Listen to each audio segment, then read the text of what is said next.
So, this is the first lecture of Newton's laws of motion, and in this part, we are going to start with Newton's laws of motion, and we will complete Newton's laws of motion in around 11 to 12 lecture.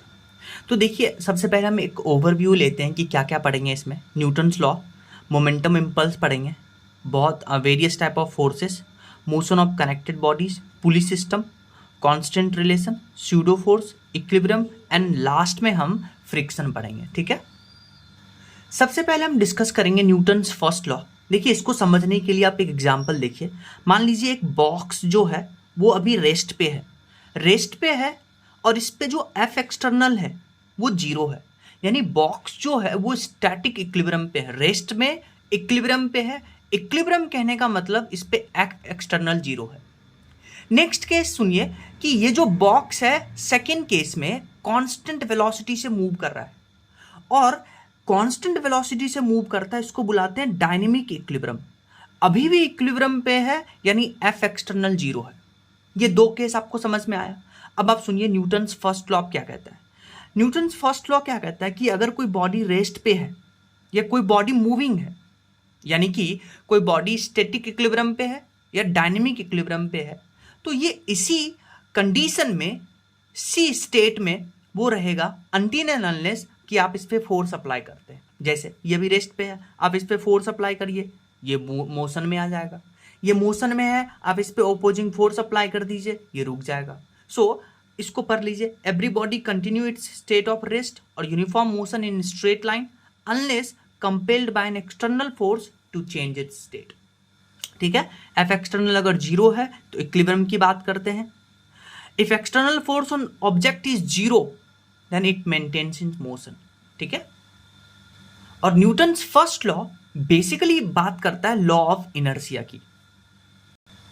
अब inertia क्या होता है इसको समझने के लिए आप क्या करिए, वीडियो को पॉज करके इस पूरे सेक्शन को पढ़िए.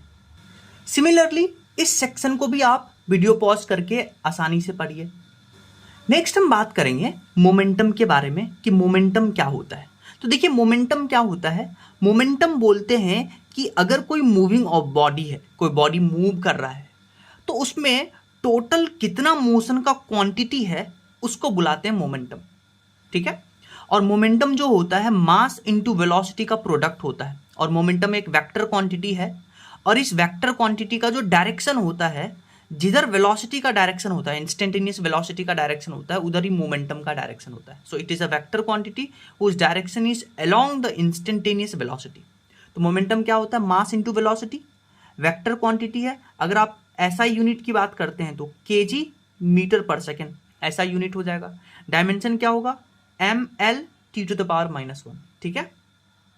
जैसे आप इस क्वेश्चन को देखिए, ये इसमें बोला है कि एक 2 kg का बॉल है जो ऊपर की तरफ जा रहा है 10 मीटर पर सेकेंड से, और एक 4 kg का बॉल है जो राइट साइड में जा रहा है 5 मीटर पर सेकेंड से. तो आपसे पूछा check whether both ball have same momentum और नॉट.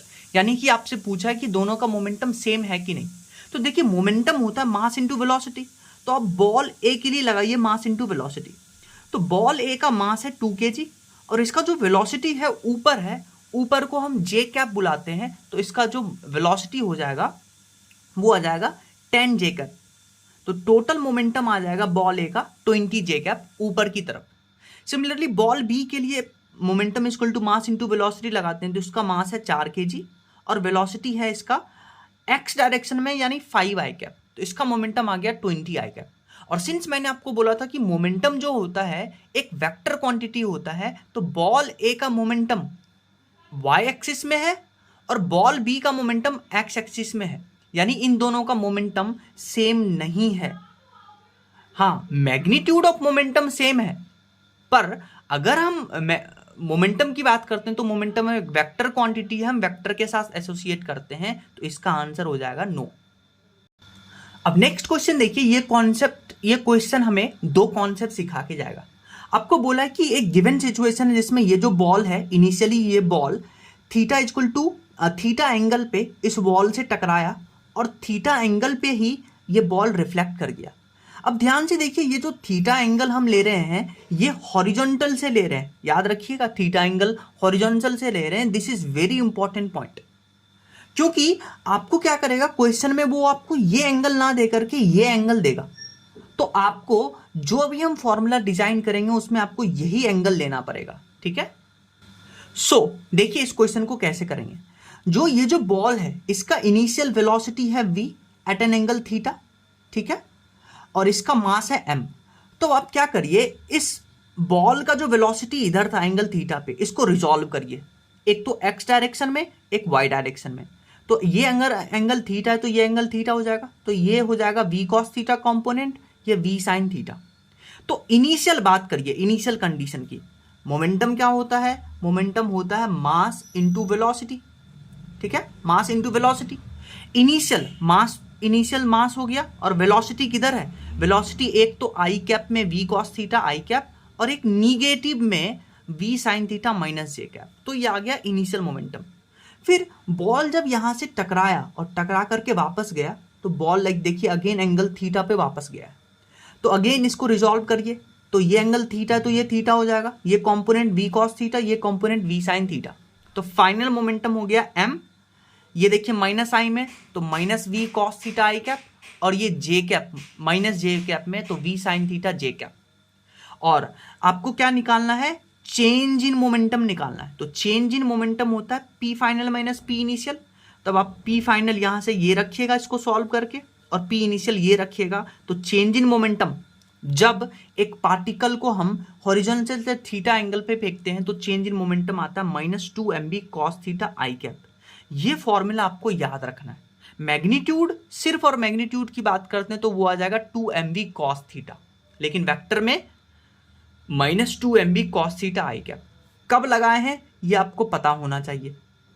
अब आप देखिए, ये जो फॉर्मूला आप डिराइव किए हैं -2mv cos थीटा आई कैप, अब आप क्या करिए, ये जो एंगल थीटा है cos थीटा को आपको पता है, अगर cos थीटा हम 0 रख देते हैं, ठीक है, थीटा का वैल्यू 0 रख देते हैं। थीटा का वैल्यू 0 रखने का क्या मतलब है कि इस पार्टिकल को आप अब स्ट्रेट लाइन में फेंक रहे हैं परपेंडिकुलर टू द वॉल। अभी इनिशियली क्या फेंक रहे थे, थीटा एंगल पे, लेकिन अब आप क्या कर रहे हैं, इस पार्टिकल को थीटा 0 पे मतलब इस वॉल के परपेंडिकुलर फेंक रहे हैं। तो अगर आप यहाँ पे cos थीटा 0 रखिएगा तो आपको पता है cos थीटा का वैल्यू होता है, cos 0 का वैल्यू होता है 1। तो आपके पास चेंज इन मोमेंटम आ जाएगा -2mv आई कैप, क्योंकि cos 0 होता है 1। तो ये जो चेंज इन मोमेंटम आया है -2mv आई कैप, ये कब आया है, जब आप पार्टिकल को थीटा इक्वल टू 0 एंगल पे फेंकते हैं। लेकिन अगर थीटा एंगल पे फेंकते हैं तब जो चेंज इन मोमेंटम का फॉर्मूला आता है -2mv cos थीटा आई कैप। और यहां से अगर आप पार्टिकल को स्ट्रेट लाइन में फेंकते हैं तो मैग्नीट्यूड कितना आ जाएगा, मोमेंटम का magnitude, that will B 2mv। तो ये दो फॉर्मूला आपको याद रखना पड़ेगा। वो जो केस हमने बात किया था कि पार्टिकल को हम थीटा इक्वल टू 0 एंगल पे फेंक रहे थे, तो चेंज इन मोमेंटम का फॉर्मूला आ रहा था -2mv आई कैप। और अगर मैग्नीट्यूड की बात करेंगे, सिर्फ और सिर्फ मैग्नीट्यूड की बात करेंगे, तो वो आ जाएगा 2mv। ठीक है, और याद रखिएगा कि ये जो चेंज इन मोमेंटम मैग्नीट्यूड का फॉर्मूला आता था 2mv cos थीटा, ये थीटा कहां से लेते थे, हॉरिजॉन्टल से लेंगे। लेकिन कई बार आपको क्वेश्चन में थीटा यहां से देगा, तो पर आपको थीटा ये कैलकुलेट करना पड़ेगा। तो देखिए ये टोटल एंगल 90, अगर ये 30 है तो ये 60 डिग्री हो जाएगा। तो आपको इस फॉर्मूले में थीटा के जगह पे 60 डिग्री लेना पड़ेगा। अब जैसे इस क्वेश्चन को देखिए, इस क्वेश्चन में बोला कि एक पार्टिकल है जिसका मास आपको m दे रखा है, और इसको हम u वेलोसिटी से प्रोजेक्ट करते हैं थीटा फ्रॉम द ग्राउंड। और आपसे पूछा है कि जब ये पार्टिकल मैक्सिमम हाइट पे पहुंचेगा तो वहां पे आपको चेंज इन मोमेंटम बताना है इनिशियल पॉइंट और फाइनल पॉइंट के बीच में, यानी हाईएस्ट पॉइंट पे। अब आप देखिए, चेंज इन मोमेंटम मतलब हाँ p final minus p initial, change in momentum मतलब final momentum minus initial momentum. तो अब आप क्या करिएगा, फाइनल पोजीशन इसका मैक्सिमम हाइट है, इनिशियल पोजीशन इसका यहां से है, ओरिजिन से, तो यहां पे फाइनली मोमेंटम कैलकुलेट करिएगा, मास इसका m है, और इनिशियल मोमेंटम कैलकुलेट करिएगा, दोनों को माइनस करिएगा, आंसर आएगा। अब आप सुनिए, जब एक पार्टिकल को हम u velocity at angle theta फेंकते हैं तो आपको पता है हाईएस्ट पॉइंट पे पार्टिकल का सिर्फ एक ही वेलोसिटी होता है, और वो भी x डायरेक्शन में, और u cos थीटा होता है। और इनिशियली पार्टिकल के पास दो वेलोसिटी होगा, एक तो x डायरेक्शन में u cos theta i cap और एक y डायरेक्शन में u sin theta j cap. तो आप इनिशियल मोमेंटम लिखिए, ओरिजिन पे जब है mass into you cos theta I cap plus you sine theta J cap. जब पार्टिकल यहां पे पहुंचा हाईएस्ट पॉइंट पे, तो इसका एक ही वेलोसिटी होगा हॉरिजॉन्टल डायरेक्शन में you cos theta I cap. तो देखिए फाइनल मोमेंटम आ गया m into you cos theta I cap. Change in momentum निकालना है, P final minus P initial करेंगे, ये दोनों रखेंगे तो आपके पास चेंज इन मोमेंटम आ जाएगा minus M U sine theta J cap.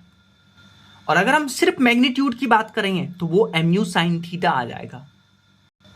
Next हम बात करेंगे Newton second law. Newton second law क्या कहता है, आप पहले वीडियो पॉज करके इस थ्योरी को रीड करिए। न्यूटन सेकेंड लॉ क्या कहता है कि अगर आपको बेसिकली किसी बॉडी में उसके मोमेंटम में चेंज लाना है तो आपको क्या करना पड़ेगा, आपको उसके ऊपर एक फोर्स अप्लाई करना पड़ेगा। क्या बोला मैंने कि किसी बॉडी में आपको मोमेंटम में चेंज लाना है तो आपको उसके ऊपर एक एक्सटर्नल फोर्स अप्लाई करना पड़ेगा, और ये जो आप मोमेंटम में चेंज लाइएगा, जिधर आप फोर्स अप्लाई करते हैं उधर ही मोमेंटम में चेंज आएगा। तो न्यूटन सेकेंड लॉ क्या कहता है, net force that will be equal to rate of change in momentum, यानी डीपी बाई डी। ये इंस्टेंटेनियस वैल्यू है फोर्स का, external force DP by D. अगर हम एवरेज वैल्यू की बात करते हैं तो एफ एवरेज आएगा change in momentum upon change in time, ठीक है। और यहां पे देखिए एफ आ गया change in momentum upon time. Momentum होता है मास इंटू वेलोसिटी, अगर मास कांस्टेंट है तो वो बाहर आएगा, तो that will be DV upon D T, और डीवी अपॉन डी टी आपको पता है एक्सेलरेशन के बराबर आता है। तो एफ नेट आ गया मास इंटू एक्सेलरेशन। तो एफ एक्सटर्नल क्या हो जाएगा, Newton second law, rate of change in momentum, momentum mass into velocity, mass बाहर आ गया क्योंकि कांस्टेंट था, तो डीवी बाई डी टी वो एक्सेलरेशन के बराबर आ गया। जैसे आप इस क्वेश्चन को देखिए, इसमें बोला है कि एक पार्टिकल का मोमेंटम आपको इतना गिवन है और आपसे पूछा है magnitude of force at any time और angle between momentum and force. तो आपको पता है मोमेंटम अगर दिया है और एफ एक्सटर्नल आपसे पूछा है, तो एफ एक्सटर्नल होता है rate of change in momentum, यानी इस इक्वेशन का अगर आप टाइम के रेस्पेक्ट में डिफरेंशिएट करिएगा तो आपको एफ एक्सटर्नल आ जाएगा।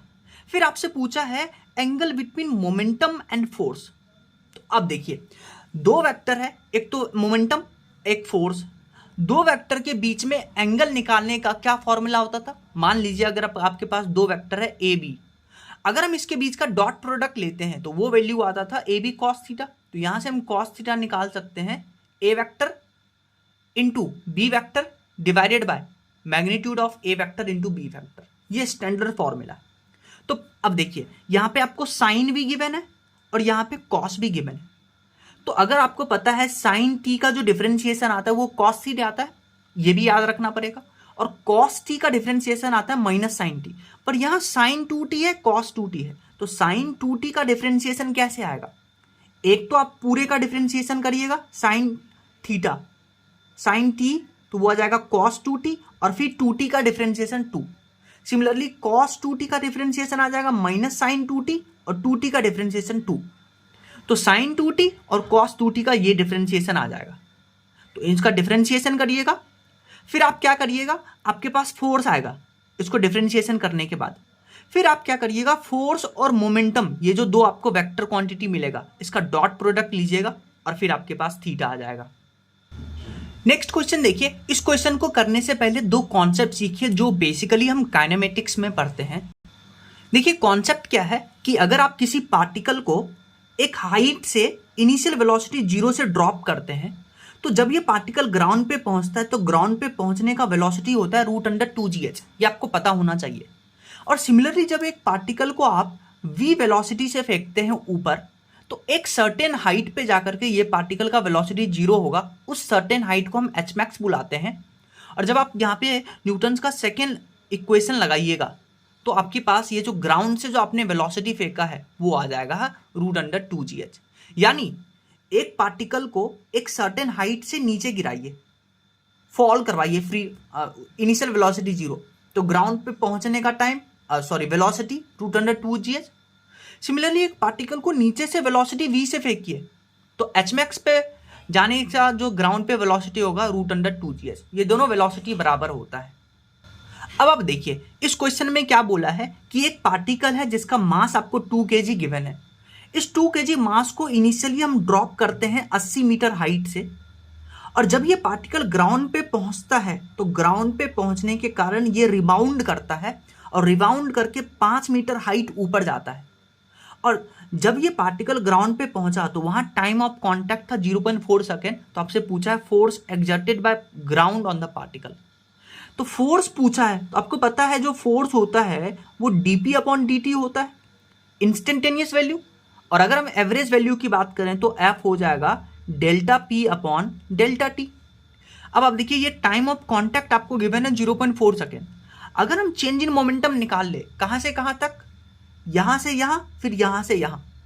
चेंज इन मोमेंटम क्या होता है? चेंज इन मोमेंटम होता है p final minus p initial. Final momentum यहां से यहां जाने का, इनिशियल मोमेंटम यहां से यहां आने का, तो आंसर आ जाएगा। तो अब देखिए कैसे करेंगे। अगर हम इनिशियल मोमेंटम कैलकुलेट करें तो इनिशियल मोमेंटम हुआ मास इंटू वेलोसिटी, कहां से कहां तक, एक हाइट से 80 मीटर हाइट से नीचे आने का, और यहां से यहां तक आने का वेलोसिटी हो जाएगा √2gh। अब निगेटिव जे में जा रहे हैं तो ये आ जाएगा, इनिशियल मोमेंटम आ जाएगा माइनस 80j कैप। फिर अगर हम बात करते हैं फाइनल मोमेंटम, कहां से कहां तक, ग्राउंड से 5 मीटर ऊपर जाने का, तो हो जाएगा मास इंटू वेलोसिटी, यहां से यहां तक वेलोसिटी √2gh। h के जगह पे 5 रखेंगे, g के जगह पे 10, और ऊपर जा रहा है तो प्लस j, यानी कि फाइनल मोमेंटम आ गया 20j कैप। अब चेंज इन मोमेंटम निकालना है तो चेंज इन मोमेंटम मतलब p final minus p initial. Final momentum है 20 माइनस इनिशियल मोमेंटम था माइनस 80, तो ये आ जाएगा, चेंज इन मोमेंटम आ गया 100, और 100 डिवाइडेड बाय जो आपको टाइम ऑफ कांटेक्ट दिया है तो आपके पास एक्सटर्नल फोर्स आ जाएगा।